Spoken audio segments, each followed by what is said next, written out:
سلطان نور الدین زنگی کے حکم پر جب مدینہ منورہ میں طویل و عریض میدان مقامی باشندوں سے بھر گیا تو انتہائی پرتکلف اور لذیذ کھانوں سے مہمانوں کی توازو کی گئی۔ اس دوران نور الدین زنگی اپنے امراء، گورنر اور دوسرے افسران مدینہ کے ساتھ دروازے پر کھڑے ہو گئے۔ جو شخص کھانے سے فارغ ہو جاتا اسی دروازے سے باہر آتا۔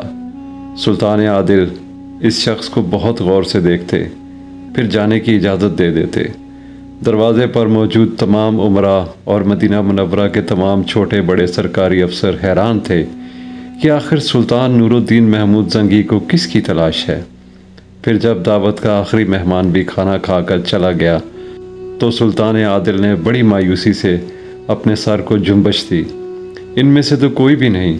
سلطان نور الدین محمود زنگی کے لہجے سے انتہائی اداسی جھلک رہی تھی اور وہ چہرے سے بہت زیادہ پریشان نظر آ رہے تھے۔ سلطان، آپ کسے ڈھونڈ رہے ہیں؟ گورنر مدینہ نے والی شام سے پوچھا۔ سلطان نور الدین محمود زنگی نے اپنے دل کی بات بتانے کے بجائے گورنر مدینہ سے سوال کیا، آپ سمجھتے ہیں کہ میری دعوت میں اس ارض مقدس کے تمام رہنے والے شریک ہوئے تھے؟ میرا تو یہی خیال ہے، گورنر مدینہ نے جواب دیا۔ اس قدر سخت احکام جاری کیے گئے تھے کہ کوئی شخص شریک محفل ہوئے بغیر نہیں رہ سکتا تھا۔ گورنر مدینہ کا جواب سن کر سلطان نور الدین محمود زنگی بہت زیادہ پریشان نظر آ رہے تھے۔ دیگر افراد بھی ایک عجیب سی فکر میں مبتلا تھے کہ اچانک مدینہ منورہ کے ایک انتظامی افسر نے سلطان عادل کو مخاطب کرتے ہوئے کہا، صرف 2 افراد اس دعوت میں شریک نہیں ہوئے تھے۔ سلطان نور الدین محمود زنگی نے گھبرا کر اس شخص سے پوچھا، وہ دونوں کون ہیں؟ سلطان محترم، وہ دونوں نہایت عابد و زاہد انسان ہیں، مدینہ منورہ کے انتظامی افسر نے جواب دیتے ہوئے کہا۔ وہ دونوں تارک الدنیا لوگ ہیں، دن رات عبادت میں مصروف رہتے ہیں۔ کسی دعوت میں شریک ہونا تو بڑی بات ہے، وہ لوگوں سے ملنا جلنا بھی گوارا نہیں کرتے۔ کچھ وقت ملتا ہے تو جنت البقیع میں لوگوں کو پانی پلاتے ہیں۔ ان دونوں نادیدہ افراد کا ذکر سن کر سلطان نور الدین محمود زنگی کے چہرے پر اطمینان و آسودگی کا رنگ ابھر آیا۔ پھر سلطان عادل نے گورنر مدینہ سے کہا کہ ان دونوں کو سر دربار پیش کیا جائے۔ جب وہ دونوں عابد و زاہد انسان سر دربار لائے گئے تو سلطان نور الدین محمود زنگی نے ایک نظر میں انہیں پہچان لیا۔ یہ وہی دونوں تھے جن کے چہرے سلطان عادل کو 3 بار خواب میں دکھائے گئے تھے اور سرکار دو عالم صلی اللہ علیہ وآلہ وسلم نے انہی کے بارے میں فرمایا تھا کہ یہ لوگ مجھے بہت ستا رہے ہیں۔ ان دونوں کو دیکھ کر سلطان نور الدین محمود زنگی جوش و اضطراب میں اپنی نشست پر کھڑے ہو گئے۔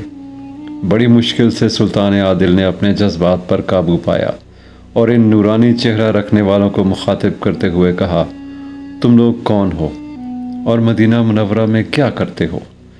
وہ دونوں سلطان نور الدین محمود زنگی سے ناآشنا تھے، اس لیے بے نیازی کے لہجے میں کہنے لگے، ہم قربت رسول صلی اللہ علیہ وآلہ وسلم چاہتے ہیں، اس کے سوا ہمیں دنیا کی کسی شے سے غرض نہیں۔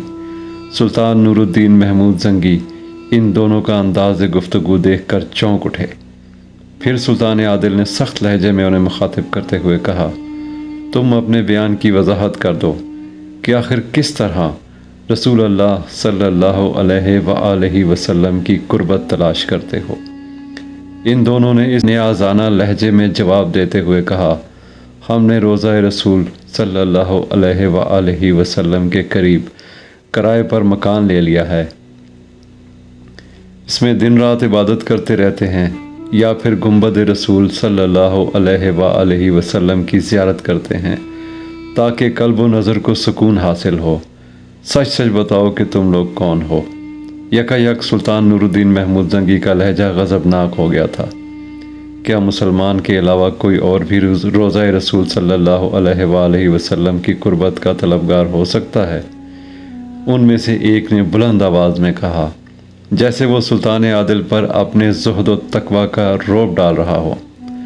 تمہاری ظاہری شکلیں تو اہل ایمان کی سی ہیں، مگر تم مجھے اندر سے مسلمان نظر نہیں آتے۔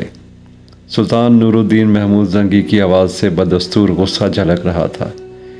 ایک مسلمان کو زیب نہیں دیتا کہ وہ دوسرے مسلمان کے ایمان پر شک کرے۔ دوسرے شخص نے انتہائی ناگوار لہجے میں کہا، دلوں اور نیتوں کا حال تو صرف اللہ ہی جانتا ہے۔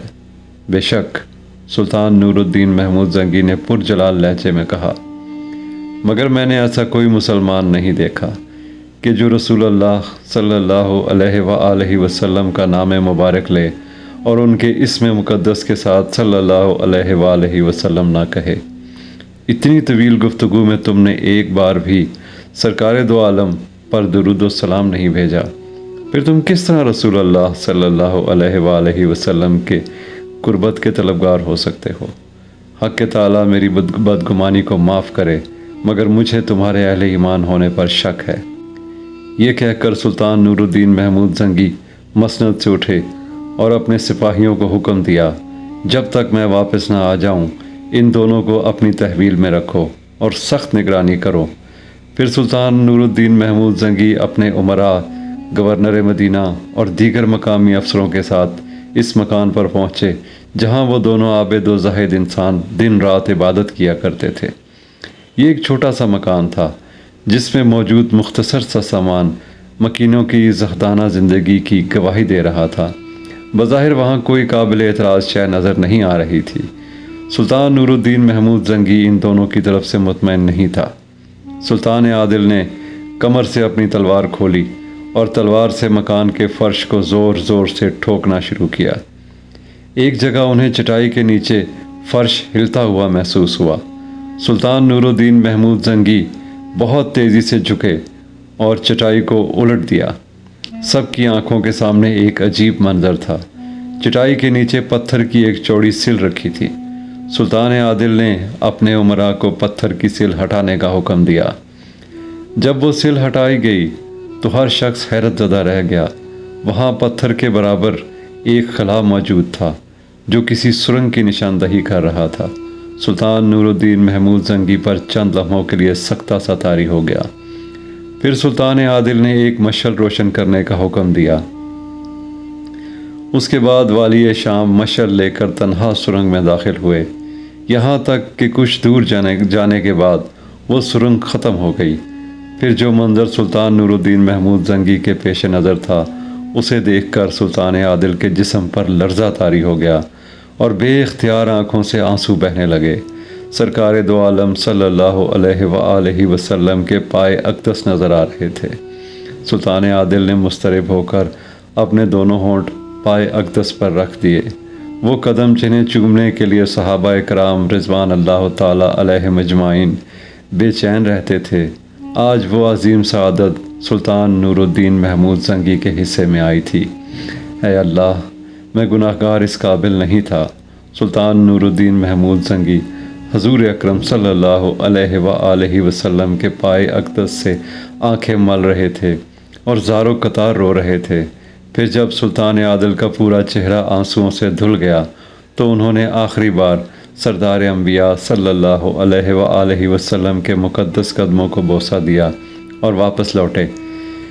جب سرنگ سے باہر آئے تو سارے امراء اور گورنر مدینہ اپنی اپنی جگہ ساکت و جامد کھڑے تھے۔ جب ان لوگوں نے سلطان نور الدین محمود زنگی کی سرخ آنکھیں اور آنسوؤں سے تر بھیگا ہوا چہرہ دیکھا تو پریشان نظر آنے لگے۔ گورنر مدینہ کے استفسار پر سلطان عادل نے بس اتنا ہی بتایا کہ وہ دونوں شیطان سرنگ کھود کر میرے آقا علیہ الصلوۃ والسلام کے مقدس قدموں تک پہنچ گئے تھے۔ یہ سن کر تمام لوگوں کا خون کھول اٹھا، مگر سلطان نور الدین محمود زنگی نے انہیں ضبط و تحمل کی تلقین کی اور دوبارہ مجرموں کو اپنے روبرو طلب کر لیا۔ اب ان کے لیے کوئی راہ فرار نہیں تھی، مجبوراً انہیں اعتراف کرنا پڑا۔ اے سلطان، ہم عیسائی ہیں اور اپنی قوم کی طرف سے تمہارے رسول صلی اللہ علیہ وآلہ وسلم کا جسم اطہر چرانے پر مامور ہوئے ہیں۔ ہمارے نزدیک اس سے بڑھ کر کار ثواب کوئی اور نہیں ہے، لیکن افسوس تم نے ہمیں اس وقت گرفتار کر لیا جب ہمارا بہت تھوڑا کام باقی رہ گیا تھا۔ اگر ہمیں